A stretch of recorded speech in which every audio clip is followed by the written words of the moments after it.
Hello, I'm Matthew from Dark Ascent, and today I'll go over arrogant influencers that let social media control them and decided the death zone was an easy task. From a fitness influencer who watched a single reel and decided to conquer the death zone, to a couple whose dying channel sent them to a deadly mountain they weren't qualified for, ending it all in the most unexpected yet saddest way possible.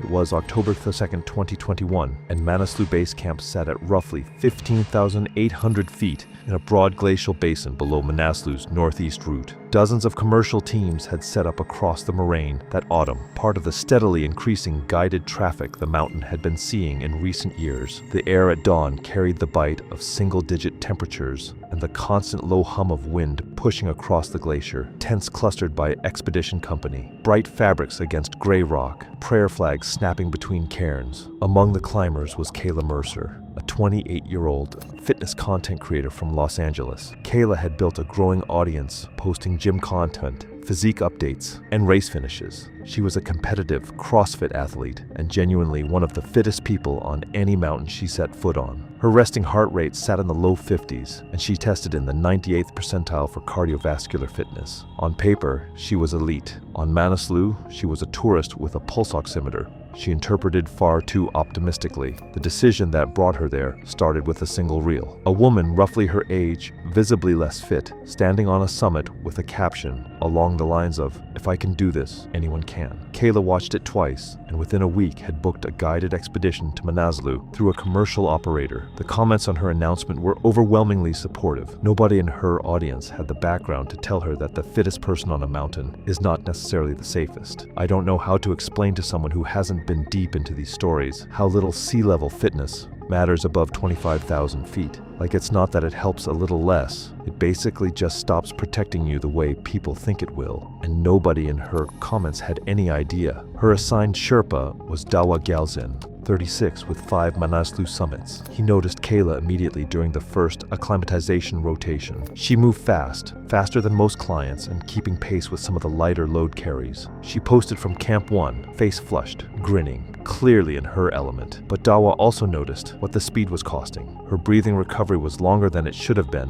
for someone moving that fast. She was pushing output her body couldn't sustain at altitude, burning energy at a rate that would leave nothing for the upper mountain. The second rotation to Camp 2 at roughly 20,700 feet showed the first cracks. Kayla arrived slower than the first rotation, which for most climbers was expected. For Kayla, it was the first time in her life she had gotten worse at a physical task by trying harder. Dawa watched her push the pace, fall behind, push again, fall behind again. She said basically nothing about how she was feeling, and Dawa noticed that too. Clients who reported symptoms could be managed. Clients who went quiet were the ones who scared him. Kayla wasn't arrogant in the way most of these stories play out. She was just confused by what was happening to her body, because nothing like it had ever happened before. And honestly, that's harder for me to watch than ego. The summit window opened in mid-October after 3 days of waiting for the forecast to confirm.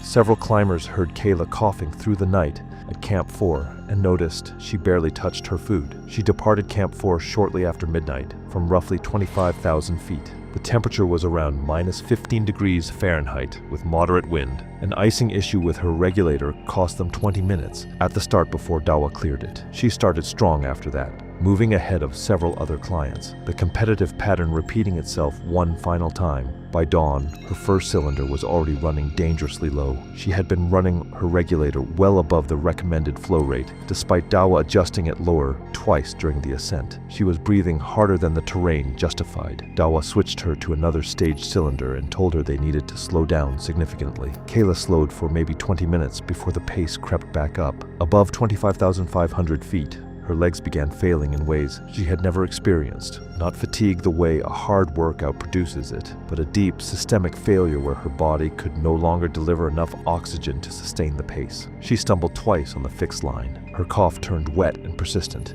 Dawa recognized the sound immediately. She reached the summit ridge and continued to the highest point at 10:40 a.m., nearly 3 hours behind the turnaround pace most teams used. Dawa took one photo and insisted on immediate descent. Kayla did not argue. Whatever reserves had carried her up were completely gone. 40 minutes into the descent, Kayla collapsed on the fixed line and could not stand. The pulmonary edema that had been rapidly worsening during the summit push finally overwhelmed her lungs. Her breathing became shallow and wet. Dawa radioed for support, but at that altitude, the math on rescue was already impossible. 2 Sherpas from a neighboring team helped maneuver her down the fixed line before she became unresponsive. Kayla Mercer was 28. Her last post was a selfie from Camp 2, 3 days before summit day. The caption was one word: earned. Kayla's body failed her for the first time in her life, on the one occasion where failure wasn't something you could recover from. But the next climber on this list wasn't relying on his body at all.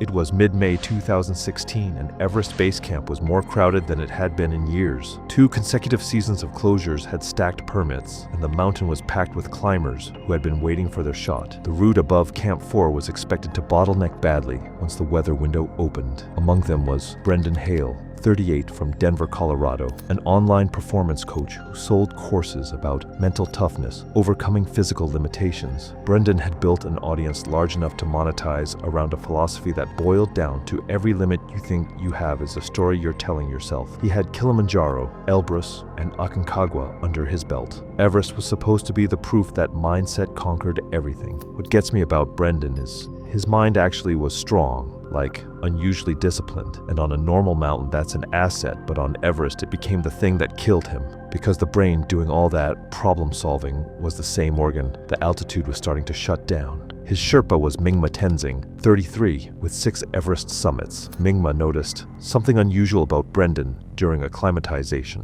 When other climbers reported headaches or nausea, Brendan described identical symptoms using different language. What others called a splitting headache, Brendan called productive discomfort. He wasn't lying about the symptoms. He was reframing them in real time, processing altitude illness through a framework that turned warning signs into affirmations. At Camp 3 on the Lhasa face at roughly 23,500 feet, Brendan was visibly struggling. His pace had slowed, his balance on crampon placements had become uneven. He began fumbling rope transitions and missing carabiner gaits he normally handled cleanly, and his appetite had disappeared. When Mingma asked how he was feeling, Brendan told him this was where the real growth happened. The summit push departed Camp 4 on the evening of May 18th. The forecast window was narrow, maybe 36 hours before wind returned. Brendan moved steadily through the pre-dawn darkness, slower than Mingma preferred, but functional. At the time, Mingma still believed Brendan might stabilize once they began descending. His mental discipline was carrying him further than his physical condition should have allowed.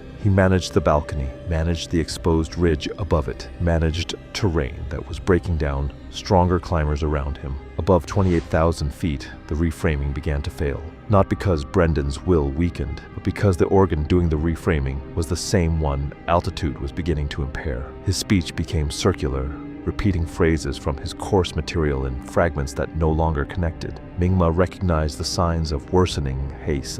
Brendan passed the expedition's turnaround time by 45 minutes. Mingma told him they needed to descend. Brendan responded with something about not being someone who turns around. The words slurred, but the conviction intact. I think about this part a lot because Brendan wasn't ignoring advice out of arrogance. His brain was literally too damaged to process that the advice was about survival and not just another obstacle to push through. And by the time those two things became distinguishable, it was already over. Mingma began forcing a descent at approximately 28,800 feet. Brendan's coordination collapsed over the next hour, his crampon placements erratic, his ability to clip and unclip from fixed points disappearing. Mingma short-roped him through the most exposed sections, but the deterioration was accelerating faster than the descent could outpace. Brendan Hale stopped moving at approximately 27,900 feet late on May 19th. Over several exhausting hours, Mingma and a second Sherpa attempted to continue lowering him, but he had become fully unresponsive. They stayed with him until their own oxygen reserves forced retreat. Brendan was 38. His online course platform was still auto-enrolling students the week he died. Brendan's mind was genuinely exceptional. It just wasn't stronger than the mountain he tried to prove it on. The next two climbers didn't have ideology driving them. They had something more common and kinda harder to argue with: a dying algorithm. It was July 3rd, 2015, and Broad Peak Base Camp sat at roughly 17,000 feet in the Karakoram Range of northern Pakistan. Broad Peak stood at 26,514 feet, and its normal route attracted a small number of guided teams each summer. The mountain was far less organized than Everest, with thinner support and fewer backup resources if something went wrong. Among them were Ethan Marsh, 32, and Leah Hullbrook, 30, a couple from Portland, Oregon, who had been creating travel content together for 4 years. Their engagement had peaked 2 years earlier and had been declining since. Normal travel content wasn't moving the numbers anymore. The viral video that changed their trajectory was a summit photo of a couple on an 8,000er that blew up across every platform. Ethan sent it to Leah with a message about this being their reset content. Broad Peak because it was cheaper than Everest and less crowded. They signed up with one of the smaller commercial teams operating with supplemental oxygen support. This one hits me differently because it wasn't really about the mountain for either of them. It was about a graph going the wrong direction for 2 years, and they genuinely believed a summit would fix it. Their dynamic was the part that mattered most. Ethan made decisions. Leah executed them. It had worked for 4 years of travel and content. On a beach in Thailand, that system was harmless. On Broad Peak, it was fatal. Their high-altitude guide was Ghulam Rasul, 34, from Shimshal in Gilgit-Baltistan, with 3 Broad Peak summits. Ghulam noticed the dynamic immediately. Ethan asked questions, studied maps, talked to other climbers. Leah stayed close, said little, deferred to whatever Ethan decided. During acclimatization, Leah began struggling earlier than Ethan. At Camp 2, around 21,000 feet, her pace dropped and her appetite vanished. Ghulam raised the concern with Ethan, who turned to Leah and asked if she was fine. She said she was fine. She had been saying she was fine for 4 years, whenever Ethan's plans required her to be fine. Leah wasn't the weak link people might assume she was. She was handling altitude about as well as most paid clients on that mountain, and honestly, that makes what happened even worse. Hey, just a quick heads up that if these kinds of videos matter to you, leaving a like and subscribing will help me push out more content like this. Now back to the video. The summit push departed Camp 3 at roughly 24,000 feet in the early hours of July 7th. Temperatures hovered around minus 20 degrees Fahrenheit. A slower team ahead of them on the fixed ropes cost everyone an extra 30 minutes in the lower section. Ethan moved ahead on the fixed lines with Ghulam monitoring from behind. Leah followed roughly 15 minutes back, steady but slower, each step requiring more effort than the one before. Above 25,000 feet, Leah's pace dropped to roughly half of Ethan's. The gap widened on the fixed ropes until they were more than 30 minutes apart. Ghulam radioed Ethan and recommended they regroup. Ethan descended to her position. When he asked how she was doing, she told him she just needed a minute. Ghulam could see from her breathing and posture that she needed far more than a minute, but the exchange followed its usual pattern. They continued together at Leah's pace. By the time they reached approximately 25,800 feet, both had blown past the turnaround time by over an hour. The delay had consumed oxygen reserves calculated for a faster ascent. Leah stopped on the fixed line and told Ethan she couldn't go further. For the first time in 4 years, the system broke down. Ethan made the right call. He turned around immediately, but the delay had cost them both too much time at altitude. Leah's condition deteriorated rapidly, her coordination failing and her responses slowing noticeably. Ghulam and Ethan tried to support her between them, but moving a semi-conscious climber downhill on steep terrain with 2 people and dwindling oxygen was a math problem without a solution. Leah Hullbrook collapsed at approximately 24,800 feet. Her speech had become incoherent and her footing increasingly erratic. She did not recover. Ghulam made the decision to get Ethan down before they lost him too. Ethan reached Camp 3 with moderate frostbite in both hands and feet. He was evacuated via military-coordinated helicopter from base camp after military clearance in a weather opening. Leah was 30 years old. The account they had built together, 4 years of content, went dark overnight. Ethan never posted again. I keep thinking about how Leah probably knew she was in trouble way earlier than she said anything, and the reason she didn't say anything was, I think because the relationship had trained her not to be the obstacle, and on a mountain that instinct is kind of the most dangerous thing you can carry. Leah's silence cost her everything, but the next person on this list had the opposite problem. He was loud about everything except the one thing that mattered, that he had no idea what he was walking into.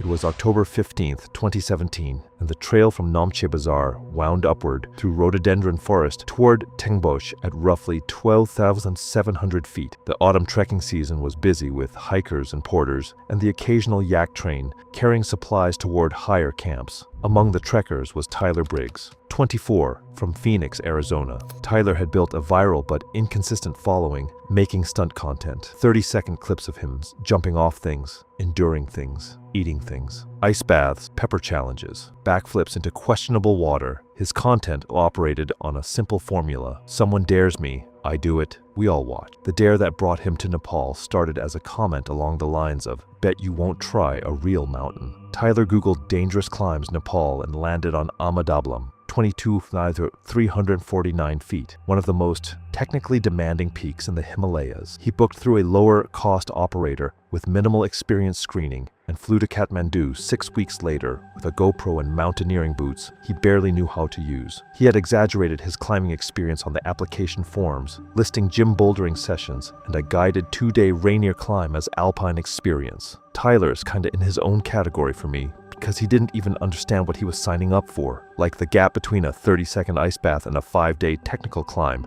is so massive and nobody around him had the context to flag it. His guide was Pasang Dorje, 29, with 7 Amadablam summits. Pasang recognized Tyler's type within the first day: high energy, zero awareness, treating the approach like a vacation. Tyler posted constantly from the trek, filming everything. He was having fun. The mountain hadn't started yet. The fun ended at Camp 1 at roughly 19 to 200 feet, when Tyler put on crampons for the first time on actual ice. The fixed ropes on the lower ridge demanded sustained technical movement, precise footwork on mixed rock and ice, and comfort with exposure that could not be faked. Tyler had none of it. His hands death gripped the fixed line with attention that burned energy he didn't have. Pasang spent 2 days coaching Tyler through basic technique. Tyler improved slightly, but the gap between his ability and what the upper mountain demanded was enormous. Pasang recommended to the expedition leader that Tyler descend. The operator, a small outfit running its first full Amadablam season and unwilling to process a refund, told Pasang to continue supporting the client. Camp 2 on Amadablam sits at roughly 20,500 feet on an exposed ledge with significant drops on multiple sides. Tyler arrived visibly shaken. Climbers from other expeditions later said they had questioned why his operator allowed him above Camp 1. The exposure was nothing like a stunt. There was no crowd, no reset button, no 30-second timer. The route from Camp 2 to the exposed Camp 3 position required ascending a steep headwall of ice and mixed terrain, the most technical climbing on the mountain. On the morning of October the 22nd, Tyler began the headwall with Pasang directly behind him. For the first 30 minutes he managed. Then the terrain steepened and the exposure opened up and Tyler stopped moving. He was gripping the fixed rope with both hands, crampons scratched into the ice, staring down at thousands of feet of exposure below him. His body was locked. Pasang initially thought the freeze response would pass. He had seen clients panic briefly on exposed terrain before. He talked to him from below, coaching foot placements, telling him to focus only on the next move. Tyler couldn't process the instructions. The fear wasn't the kind that passes. It was the kind that shuts everything down. Every stunt Tyler ever did had an exit. Bad ice bath, you get out. Bad jump, you land and walk it off. On a headwall at 21,000 feet, there is no exit. You go up or you go down, and both directions require doing the thing your body has decided it cannot do. And that's the part I can't stop picturing. For over an hour, Pasang attempted to guide Tyler either up or down. Tyler remained frozen. A second guide from a neighboring team ascended to assist. Tyler had become almost completely unable to assist the descent, forcing the rescuers to effectively deadweight lower him down steep mixed terrain. Weather deteriorated through the afternoon, temperature dropping sharply and wind increasing across the exposed face. Tyler's core temperature fell as his body sat motionless against the ice, his grip weakening in increments Pasang could track by how his body sagged on the rope. The lowering system moved him roughly 40 feet in 2 hours before conditions forced the guides to secure Tyler to multiple fixed anchors, leave what spare insulation they had, and retreat to Camp 2. By late afternoon, the rescuers themselves were becoming dangerously hypothermic, and continuing the lowering operation in worsening wind and darkness risked pulling them off the face too. The same weather that trapped Tyler shut down all movement on the upper route. No other teams attempted the headwall that evening or overnight. By the time conditions improved enough for a larger rescue team to reach his position, the following morning Tyler had spent over 16 hours exposed on the headwall in temperatures that dropped well below 0 Fahrenheit overnight. Hypothermia had done what the mountain always does when you stop moving in the cold. Tyler Briggs was 24 years old. He was well below the altitude where most Himalayan climbers expect the real physiological danger to begin, on a mountain many 8,000er climbers used as preparation for bigger Himalayan objectives. He never even got close to the altitude that killed everyone else on this list, and honestly, that's the part that sits with me the heaviest. His last post was a video from the trek to base camp, grinning into the camera with Amadablam visible behind him. The caption was one of his standard phrases, something about never backing down. The mountain behind him looked small from that angle. It wasn't. Tyler never understood what he was attempting, but the last person on this list understood it better than almost anyone, and it still wasn't enough. It was April 28, 2016, when Makalu Base Camp sat at roughly 16,700 feet in a remote valley on the border between Nepal and Tibet. Makalu was the fifth highest mountain on Earth at 27,938 feet and one of the least commercially trafficked 8,000ers, which was exactly why Nadia Veronova had chosen it. Nadia was 33, Russian-Canadian, based in Vancouver. She made short documentary films for social media with real production value. Her audience was smaller but niche and sponsor-supported, built on quality that brands valued. She had summited Amadablam, done serious Himalayan trekking, and trained for Makalu for 18 months. Of everyone on this list, she was by far the most prepared. The idea was a documentary shot at 8,000 meters with actual cinematographic intent. Makalu because it was less filmed than Everest and the isolation made better storytelling. Nadia is the one on this list that messes me up the most because she actually did the work, trained properly, acclimatized properly, had the skills, and it still wasn't enough because the one thing she couldn't put down was the camera. Her Sherpa was Karma Wangchuk, 41, with 4 Makalu summits. He trusted her competence early, which meant he monitored her less closely than a weaker client. That trust, which she had earned legitimately, removed a safety net she would eventually need. Acclimatization went smoothly. Nadia produced beautiful content from the lower camps. Her process was methodical, but time-consuming, spending hours capturing footage that other climbers spent resting. Karma noticed early that Nadia's filming schedule was cutting into recovery time the altitude demanded. At Camp 2, she stayed up an hour past the other climbers, adjusting footage on a small monitor. At Camp 3, she spent the morning shooting the route instead of eating breakfast. Each time the content came first and the climbing came second, and each time the quality of what she produced made it hard to argue she should stop. The pattern was set long before summit day. Karma just didn't realize it would follow them above 25,000 feet. The summit push departed high camp at approximately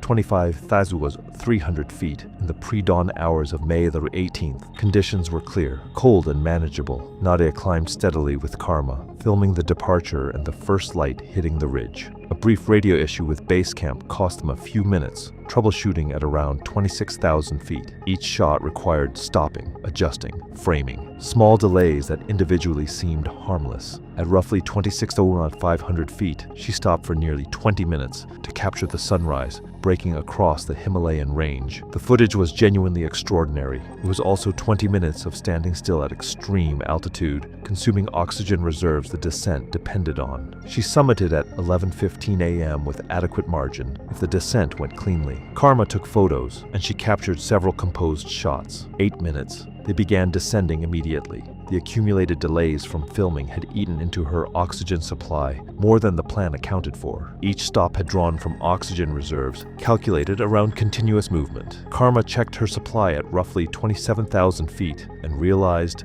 they had significantly less reserve than intended. I still can't fully wrap my head around how someone that prepared let the camera override the math, but I think every individual stop just felt so small in the moment, and it wasn't until they stacked up on the descent that the total became unsurvivable. Nadia's pace slowed as the oxygen thinned. Karma briefly increased her flow rate to compensate, burning through supply faster but keeping her functional. Below 27,000 feet, the route crossed a steep traverse requiring precise footwork on fixed ropes. Nadia's camera bag threw off her balance on the steep terrain. Karma told her to stow it. She did, but the redistribution took time she didn't spend rebalancing. At approximately 26,200 feet, descending mixed rock and ice on the fixed line, Nadia's crampon caught uneven terrain. The The stumble was minor. Nadia's exhausted body could not correct it. She pitched forward and her weight loaded against a tether that had been clipped improperly during a hurried rope transition minutes earlier. The safety carabiner had clipped around the rope sheath instead of the fixed line itself during the rushed transition. Karma lunged for the rope, but she was already past him. The fall carried her several hundred feet down a face too steep to self-arrest on. Karma descended to her position over the following hour. She had sustained injuries incompatible with survival. Nadia Veronova was 33. The SD card in her Summit camera was never recovered. She had told friends before departing that she wanted to film the mountain. Honestly, Karma Wangchuk completed the season and returned the following year. He told a journalist months later that Nadia was the strongest client he had ever guided, and that the camera was the only thing on the mountain he couldn't compete with. 5 climbers, 5 videos they couldn't scroll past. Kayla's body couldn't do what her fitness promised. Brendan's mind couldn't save him from the organ it ran on. Ethan and Leah's system worked until the one time it couldn't. Tyler never even reached the altitude where it gets truly dangerous, and Nadia did everything right except put the camera down